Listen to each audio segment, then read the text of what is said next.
Hello and welcome back to the Yoga Life channel. Thanks for tuning in again. And today I have a particularly hot topic for you: family dynamics, potentially family patterns that we have that might or might have not been serving us in the past, and how to stop passing them on to the next generation. So basically, how to let it end with you.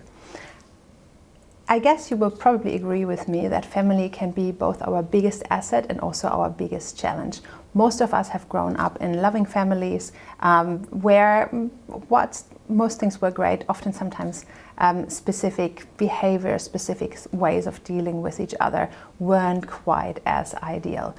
Nowadays, luckily, it's fine for us to look at those dynamics and question what happened in our upbringing, so that we are able to distinguish between the things that we want to pass on to our own children and the things we want to tweak and improve. It used to be obey your parents and just having to follow in their footsteps, whereas nowadays things are more lenient.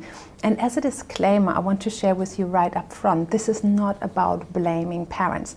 If you have ever parented your own child, I have a 16-year-old at home, you probably have noticed that you are also not quite the perfect parent you wish you were. And this is probably the same for most of our parents as well. Unless you had particularly abusive, evil people in your home, and that's hopefully just a small percentage of us, you probably had family that really were trying hard to do the best that they could, but always with their own ways of having been brought up in their own story and background.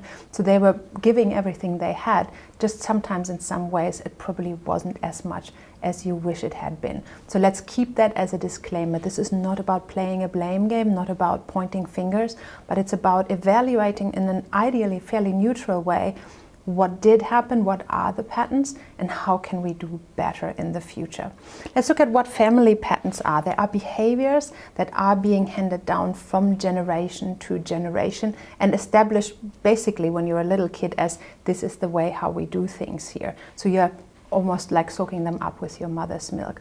And it doesn't always have to be major dramatic stuff like abuse or alcohol abuse or things like that. It's often those really small, subtle things, those communications that you are getting. For example, if your mother, your grandmother, your great-grandmother all allowed themselves to stay in an abusive relationship, back then that might have been the norm, because getting divorced and getting out of a marriage was quite a taboo.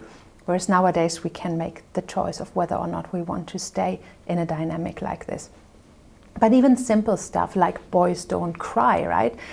They are things that nowadays we're much more lenient, much more fluid with the way we're bringing up our kids. But back then, especially this whole shaming boys thing for being too much of a ninny and being too soft and being too effeminate, that's something that most of us wouldn't do anymore today. But that's the way many boys were brought up back in the days. Or this whole thing, boys will be boys.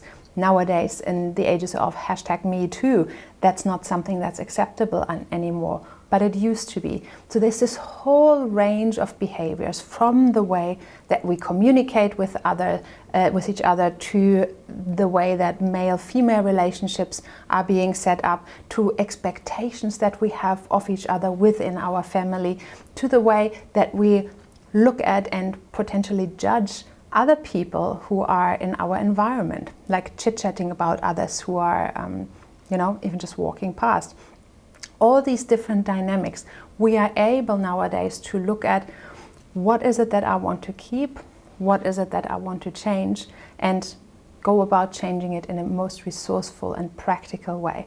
So I've got a bit of a step-by-step list for you of what to do if there are behaviors you want to change. Number one, if it's not broken, don't fix it. Sometimes I've observed in people that they are getting so much into the whole self-development and self-improvement thing that they are starting to look for issues and search for drama where that's not really nothing there. The main thing is, do you like the results that you are getting in your life? If so, brilliant, keep doing what you're doing. Not everything has to be perfect, as long as the results that are coming out are good. But if there are results, if there are dynamics, behaviors, relationships that you have, and that's, by the way, not just with your parents, can be with your siblings, with uncles and aunties, with great grandparents, and all the different people, also extended family.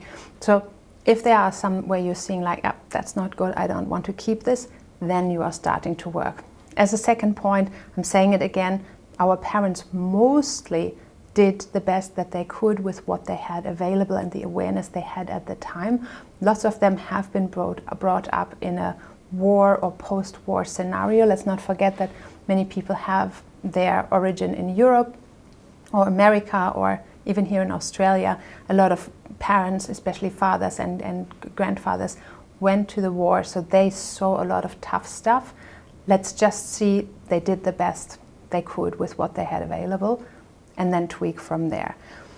The first real step you need to take when you are ready to change something is to become a keen observer. Don't just go shoot forward, become an observer and really look at the step-by-step sequence, the pattern that is running in your family and how exactly things are playing out. Imagine you had to teach to an alien who's coming from a different planet how exactly to do what your family does and break it down into the micro steps. From there, when you are doing this, you can identify which roles are being assigned to each person. Who is the victim? Who is the perpetrator? Who is the blamer? Who is the angry person? Who is always the one keeping silent? So look at what roles are being assigned and look at the role that you have been assigned.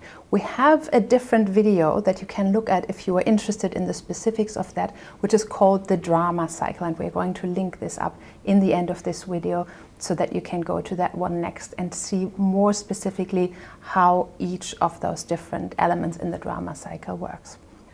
So once you have identified your role, remember that all you can ever change is yourself and your position in the whole pattern. You cannot change other people, so stay in your own lane and remember your own circle of influence. That's the most important thing. You cannot have emotional attachment to other people changing, doing something different, suddenly becoming more supportive, more aware, more kind, etc. You have to stay with yourself and remember that the real game here is about you and who you are being in the system and how you are showing up. So staying in your lane and learning how to be responsive rather than reactive. The difference being is that being reactive is like an automated behavior that comes as a pattern response from some trigger. Like something happens, you automatically always react in the exactly different way, exactly same way.